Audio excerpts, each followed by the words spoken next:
اب ایک اور معاشرتی مسئلہ آ رہا ہے، کیونکہ یہ جو اب چل رہی تھی یوں سمجھیے نا کہ پورے عرب کے اندر اب تو بھٹی دہک گئی ہے، جنگیں ہو رہی ہیں، جگہ جگہ ہو رہی ہیں، مارکے ہو رہے ہیں. ہمارے پاس تاریخ میں جو لکھے آئے ہیں سیرت میں تو بڑے بڑے مارکے ہیں جن میں کہ حضور شریک رہے. لیکن یہ کہ یہ تو ایک یوں چومکھی سی جنگ تھی جو چل رہی تھی مسلمان. اس سے آپ کو اندازہ ہو رہا ہے ان آیات سے کہ اصل سچویشن جو ہے وہاں کی سوشل سچویشن اور ٹرائبل جو ان کا معاشرہ تھا اس میں کیا کیا پرابلمز تھے.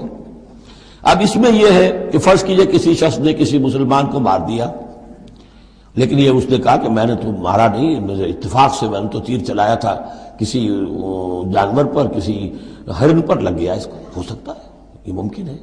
تو اب کسی مسلمان کا مسلمان کو قتل کرنا دو طرح کا ہے، قتل خطا اور قتل عمد. اس کا کیا حکم ہے؟ ما کان للمؤمن ان یقتل مؤمنا الا خطا، کسی مومن کے لیے یہ روا نہیں ہے کہ مومن کو قتل کرے مگر خطا کے طور پر.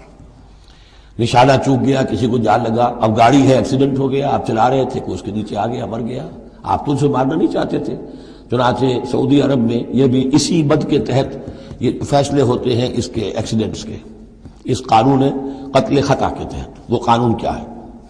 ومن قتل مومنا خطا، اور جو شخص کسی مومن کو قتل کر دے قتل خطا غلطی سے، فتحریر رقبۃ مؤمنۃ، تو ایک مسلمان غلام کی گردن کا آزاد کرانا، ودیۃ مسلمۃ الی اہلہ، اور دیت خون بہا اس مقتول کا اس کے گھر والوں کو ادا کرنا لازم ہے، الا ان یصدقوا، الا یہ کہ وہ معاف کر دیں، خون بہا دینا ہوگا. یعنی قتل خطا کے بدلے میں آپ قتل نہیں کریں گے. قتل عمد کی جزا میں قتل ہے، لیکن یہ کہ قتل خطا میں قتل نہیں ہوگا. قتل کی جگہ کیا ہوگا؟ ایک تو خون بہا، اور نمبر دو یہ کہ یہ جو گناہ ہو گیا تم سے سرزد، اس کے لیے وہ گناہ کے اثر کو ختم کرنے کے لیے اللہ نے ایک حق اپنا رکھ دیا کہ ایک غلام کو آزاد کرو. وَإِن كَانَ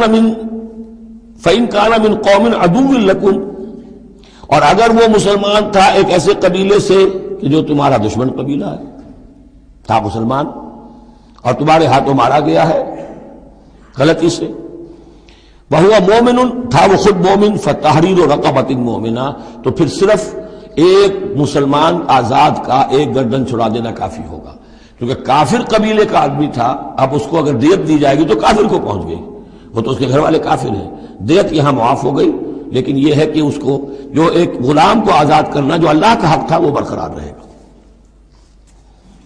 وَإِن كَانَ مِن قَوْمٍ بَيْنَكُمْ وَبَيْنَهُم مِيثَاقٌ، اور اگر وہ ہو ایسے قوم سے، ایسے قبیلے سے کہ تمہارے اور اس کے درمیان، اس کے قبیلے کے درمیان معاہدہ ہے، فَدِيَةٌ مُسَلَّمَةٌ، تو پھر وہی حکم آ جائے گا کہ دیت بھی دینی پڑے گی، حوالے کرنی ہوگی، اِلَىٰ أَهْلِهِ، اس کے گھر والوں کی طرف، اس کے وارثوں کو، وَتَحْرِيرُ رَقَبَةٍ مُؤْمِنَةٍ، اور ایک مومن کی گردن، ایک مومن جو ہے کہ جو مومن غلام ہو اس کا آزاد کرنا بھی ہوگا.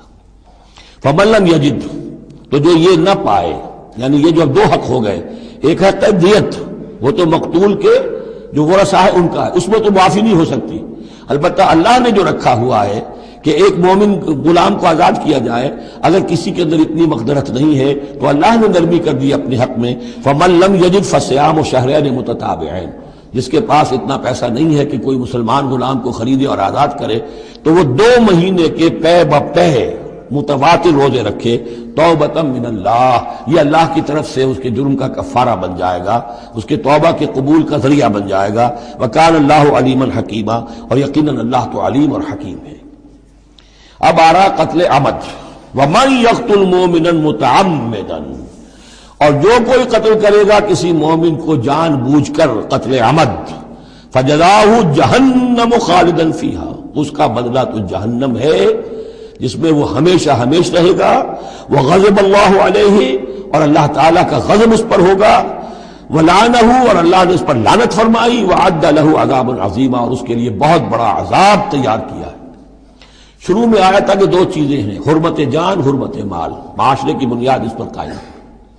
لہذا یہ کہ ایک مسلمان کا قتل کر دینا بھی اللہ کے ہاں کتنا بڑا ہے. آگے چل کر سورہ مائدہ میں اس سے بھی آگے آ گیا، فَكَأَنَّمَا قَتَلَ النَّاسَ جَمِيعًا، کسی ایک انسان کو ناحق قتل کر دینا بھی ایسے ہے جیسے کہ پوری نوع انسانی کو قتل کر دیا، اس لیے کہ تمدن کی جڑ کاٹ دی. اور اس سے اندازہ کیجئے ہمارے ہاں کتنا کچھ ایمان و اسلام ہے. یہ جان انسانی جو ہے کتنی سستی ہو چکی ہے، اور قتل عمد جس طریقے سے ہو رہا ہے، مچھر کی جان اور انسان کی جان ایک جیسی ہے. یا ایھا الذین آمنوا اذا ضربتم فی سبیل اللہ فتبینوا ولا تقولوا لمن القی الیکم السلام لست مؤمنا. اب اس آیت کو بھی آپ سمجھیں گے اسی پس منظر میں کہ یہ چومکھی جنگ چل رہی ہے، ہر جگہ ہو رہا ہے معاملہ. تو آپ اس میں فرض کیجئے کہ کہیں کوئی مقابلہ ہوا، آپ نے سمجھا کہ یہ کافر آ رہا ہے. جب آپ اس کے قریب آئے، اسے مارنے لگے، قتل کرنے لگے، اس نے کلمہ پڑھ دیا میں تو مسلمان ہوں. اب کیا کریں گے؟ اس کا حکم دیا جا رہا ہے. یا ایھا الذین آمنوا اذا ضربتم فی سبیل اللہ، اہل ایمان جب تم اللہ کی راہ میں نکلو، فتبینوا تو تحقیق کر لیا کرو، وَأَتَقُولُوا لِمَنْ أَلْقَى إِلَيْكُمُ السَّلَامَ، اور جو شخص بھی تمہارے سامنے اسلام پیش کرے یا سلام پیش کرے اس کو یہ مت کہو کہ لست مومنا، کہ تم مومن نہیں ہو. تمہیں کیا معلوم؟ ایمان کا تعلق دل سے ہے. دنیا کا سارا معاملہ اس کے اسلام پر ہوگا. اگر وہ کلمہ شہادت پڑھ رہا ہے اور اپنے اسلام کا اظہار کر رہا ہے، یو ہیو ٹو ٹیک ہم آن ہز ورڈز. تو یہ معاملہ ہو گیا تھا حضرت اسامہ کے ساتھ. حضرت اسامہ کا ایک جنگ میں ایک کافر سے دو بدو مقابلہ ہوا. جب وہ کافر بالکل زیر ہو گیا کہ اب اس کو معلوم ہوا کہ میرے لیے بچت کا کوئی راستہ نہیں ہے، انہوں نے کلمہ پڑھ دیا، اشہد ان لا الہ الا اللہ واشہد ان محمد رسول اللہ. حضرت اسامہ نے وہی سمجھا جو کوئی بھی شخص سمجھتا کہ اس نے جان بچانے کے لیے ہیلا کیا ہے، بہانہ کیا ہے، اپنی تلوار نہیں روکی، قتل کر دیا. لیکن دل میں خلش رہی. پھر آپ کے خود انہوں نے کہا یا حضور تک اطلاع پہنچی تو حضور ناراض ہوئے. اے اسامہ کیا کرو گے اس دن، کیا جواب دو گے جب وہ کلمہ شہادت تمہارے خلاف مدعی ہو کر آئے گا کہ میرے ہوتے ہوئے تلوار چلی اس کی. جب انہوں نے کہا کہ وہ تو جان بچانے کے لیے اس نے کیا، ہم نے فرمایا حلا شققت قلبہ، تو تم نے اس کا دل چیر کر کیوں نہیں دیکھ لیا کہ اس کے اندر ایمان ہے کہ نہیں ہے؟ اس قدر غصے کا اور غضب کا انداز. وہی بات کہی جا رہی ہے.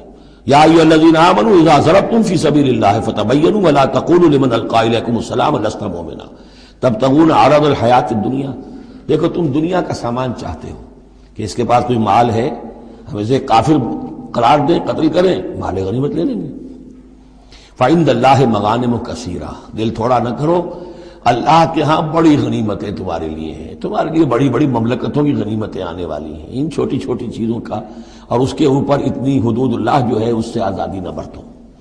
کذالک کنتم من قبل، دیکھو تم خود بھی تو پہلے ایسے ہی تھے. آخر ایک دور تم پر بھی تو گزرا ہے، تم سب بھی تو نو مسلم ہی ہو. ایک وقت میں تو تم میں سے ہر شخص کافر ہی تھا نا، مشرک تھا. کذالک کنتم من قبل، تو اتنی سمجھ لینا اللہ نے آپ کو توفیق دے دی، اللہ نے کلمہ شہادت آپ کو عطا کر دیا، رسول کی دعوت و تبلیغ سے جو ہے بہرہ مند ہونے کی توفیق دے دی. اللہ کا انعام مانو، لیکن یہ کہ اس طریقے سے لوگوں کے اس معاملے میں اتنی سخت روش اختیار نہ کرو. فمن اللہ علیکم، تو اللہ تعالیٰ نے تم پر بڑا احسان فرمایا ہے. فتبینوا، تو دیکھو تحقیق کر لیا کرو. ان اللہ کان بما تعملون خبیرا، اور جو کچھ تم کر رہے ہو اللہ اس سے باخبر ہے. لا يستوي القاعدون من المؤمنین غیر اولی الضرر والمجاہدون فی سبیل اللہ باموالہم وانفسہم. اس آیہ مبارکہ میں جہاد کا لفظ بمعنی قتال ہے. جہاں تک جہاد کا تعلق ہے وہ تو مومن ہر وقت کر رہا ہے. دعوت و تبلیغ بھی جہاد ہے، اپنے نفس کے خلاف بھی جہاد ہے. المجاہد من جاہد نفسہ، بلکہ پوچھا گیا ای الجہاد افضل یا رسول اللہ، آپ نے فرمایا ان تجاہد نفسک فی طاعت اللہ، اپنے نفس کے خلاف جہاد کرو، اسے اللہ کا مطیع بناؤ، یہ بھی جہاد ہے. تو جہاد کے بہت سے گوشے ہیں، لیکن قتال آخری منزل قتال ہے. اور یہ بھی ان تین جوڑوں میں سے ہے کہ جو ایک دوسرے کی جگہ پر الفاظ آ جاتے ہیں، مومن و مسلم، نبی اور رسول، جہاد اور قتال. لا یستوی القاعدون من المؤمنین، برابر نہیں ہے اہل ایمان میں سے بیٹھ رہنے والے، یعنی جو کہ قتال فی سبیل اللہ کے لیے نہیں نکلتے. غیر اولی الضرر، جبکہ ان کو کوئی عذر نہیں ہے. اگر کوئی اندھا ہے اور وہ نہیں نکل رہا، کوئی حرج نہیں. کوئی لنگڑا ہے، چل نہیں سکتا ہے، وہ نہیں نکلتا، کوئی حرج نہیں، یہ بعد میں آ جائے گا. لیکن جن کو کوئی ایسا عذر نہیں ہے پھر وہ بیٹھے رہے. اور یہ بھی نوٹ کر لیجئے کہ نفیر عام پہلی مرتبہ ہوئی ہے صرف غزوہ تبوک میں سن 9 ہجری میں جا کر. اس سے پہلے پرسویشن تھی، نکلو اللہ کی راہ میں، نکلو اللہ کی راہ میں، نکلو اللہ کی راہ میں. لازم ہر ایک کے لیے نہیں تھا. قتال فی سبیل اللہ آپشنل تھا، لہذا اس کے اوپر کسی سے نکیر بھی نہیں ہوتی تھی. نہیں گیا کوئی، نہیں گیا ٹھیک ہے. لیکن پھر یہ کہ جو غزوہ تبوک میں نہیں گئے ان سے ایکسپلینیشن کال کی گئی، ان کو سزائیں بھی دی گئی وغیرہ وغیرہ. تو اب چونکہ آپشنل تھا لہذا وہاں پر یہ تو نہیں کہا جا سکتا تھا کہ اب ان کو پکڑو اور ان کو سزا دو، لیکن یہ بتایا جا رہا ہے، اس لیے حرض المومنین کا لفظ آیا تھا کہ آپ پوری طرح اکسائیے، ان کو آمادہ کیجئے، لیکن ظاہر بات ہے کہ یہ اس میں ابھی آپشن ہے۔ لیکن برابر نہیں ہے وہ لوگ جو بیٹھ رہے ہیں اور جنہیں کوئی عذر نہیں، والمجاہدون فی سبیل اللہ باموالہم وانفسہم، اور وہ لوگ جو اللہ کی راہ میں جہاد کے لیے، قتال کے لیے نکلے ہیں اپنی جانوں اور مال کے ساتھ۔ فضل اللہ المجاہدین باموالہم وانفسہم علی القاعدین درجہ، اللہ نے فضیلت دی ہے مجاہدین کو جو اپنے مال اور جان سے جہاد کرنے والے ہیں، بیٹھ رہنے والوں پر ایک بہت بڑا درجہ۔ درجتاً یہ جو تنکیر آئی ہے برائے تفخیم ہے، بہت بڑا درجہ۔ وَكُلًّا وَعَدَ اللَّهُ الْحُسْنَىٰ، اور چونکہ یہ فرض نہیں، نفیر عام نہیں، لہذا فرمایا گیا سب کے لیے اللہ کی طرف سے اچھا وعدہ ہے۔ جو نہیں نکلا چونکہ ابھی وہ فرض ہے نہیں، لازم کیا نہیں گیا ہے، تو ان کے لیے بھی اللہ تعالیٰ کی طرف سے، اگر انہوں نے اتنی ہمت نہیں کی ہے، وہ کمتر مقام پر قانے ہو گئے تو ٹھیک ہے، لیکن اللہ تعالیٰ کی طرف سے ان کے اوپر کوئی گرفت نہیں ہوگی۔ وَكُلًّا وَعَدَ اللَّهُ الْحُسْنَىٰ وَفَضَّلَ اللَّهُ الْمُجَاهِدِينَ عَلَى الْقَاعِدِينَ أَجْرًا عَظِيمًا، لیکن فضیلت دی ہے اللہ تعالیٰ نے مجاہدین کو بیٹھ رہنے والوں پر اجر عظیم۔ درجات منہ ومغفرۃ ورحمہ، یہ درجات ہوں گے اللہ کی طرف سے اور اس کی طرف سے مغفرت اور رحمت۔ وَكَانَ اللَّهُ غَفُورًا رَحِيمًا، اور یقیناً اللہ تعالیٰ غفور الرحیم ہے۔